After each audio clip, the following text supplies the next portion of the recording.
భారతదేశ తొలి మహిళ ప్రధానమంత్రి భారతరత్న స్వర్గీయ శ్రీమతి ఇందిరా గాంధీ 107వ జయంతి వేడుకలను ఘనంగా నిర్వహించిన అక్బర్పేట భూంపల్లి మండల కాంగ్రెస్ పార్టీ నాయకులు అక్బర్పేట భూంపల్లి మండల కేంద్రంలోని కాంగ్రెస్ పార్టీ కార్యాలయంలో భారతదేశ తొలి మహిళ ప్రధానమంత్రి భారతరత్న స్వర్గీయ శ్రీమతి ఇందిరా గాంధీ 107వ జయంతి సందర్భంగా వారి చిత్రపటానికి పూలమాల వేసి ఘనంగా జయంతి వేడుకలను నిర్వహించిన అక్బర్పేట భూంపల్లి మండల కాంగ్రెస్ పార్టీ నాయకులు.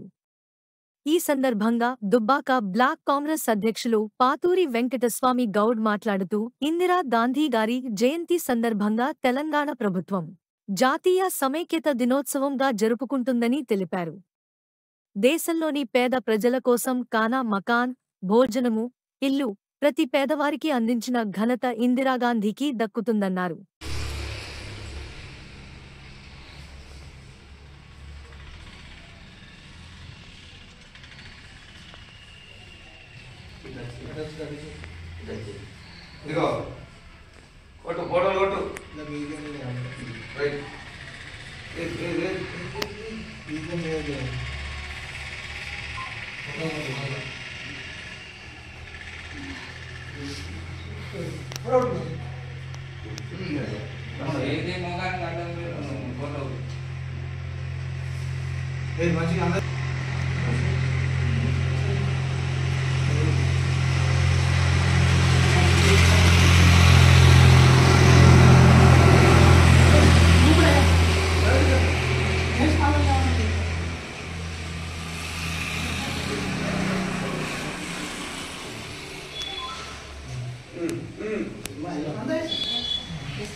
ఈరోజు భారతదేశ మహిళ తొలి ప్రధానమంత్రి భారతరత్న స్వర్గీయ శ్రీమతి ఇందిరాగాంధీ గారి 107వ జయంతి సందర్భంగా అక్బర్పేట భూంపల్లి మండల కేంద్రంలోని కాంగ్రెస్ పార్టీ కార్యాలయంలో వారి చిత్రపటానికి పూలమాలలు వేసి ఘనంగా జయంతి వేడుకలను జరపడం జరిగింది.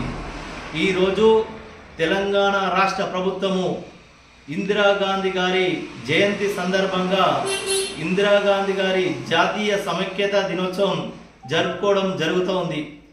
ఇందిరాగాంధీ గారు ప్రధానమంత్రి చేసిన రోజుల్లో దేశంలో పేదవారికి కూడు గూడు లేక చాలా ఇబ్బంది పడుతున్న రోజుల్లో ఆ రోజు ప్రధానిగా ఇందిరాగాంధీ గారు ఖానా మకాన్ అని చెప్పేసి పేదవారికి భోజనము మరియు ఇల్లు ఇచ్చిన ఘనత శ్రీమతి ఇందిరాగాంధీ గారికి దక్కుతుంది. అలాగే వ్యవసాయ భూములను పేదవారికి ఇచ్చిన చరిత్ర ఇందిరాగాంధీ గారికి దక్కుతున్నది. బ్యాంకులను జాతీయం చేయడం వలన పేదవారికి మరింత చేరవేసిన ఘనత ఇందిరాగాంధీ గారిది. నెహ్రూ గారి ద్వారా వారి వారసత్వం ద్వారా అందిపుచ్చుకున్న నాయకత్వ పటిమతో ఉక్కు మహిళగా వారు ఎన్నో సంస్కరణలు పేద ప్రజల కోసం చేశారని చెప్పేసి ఈ సందర్భంగా తెలియజేస్తా ఉన్నాం. ఇందిరాగాంధీ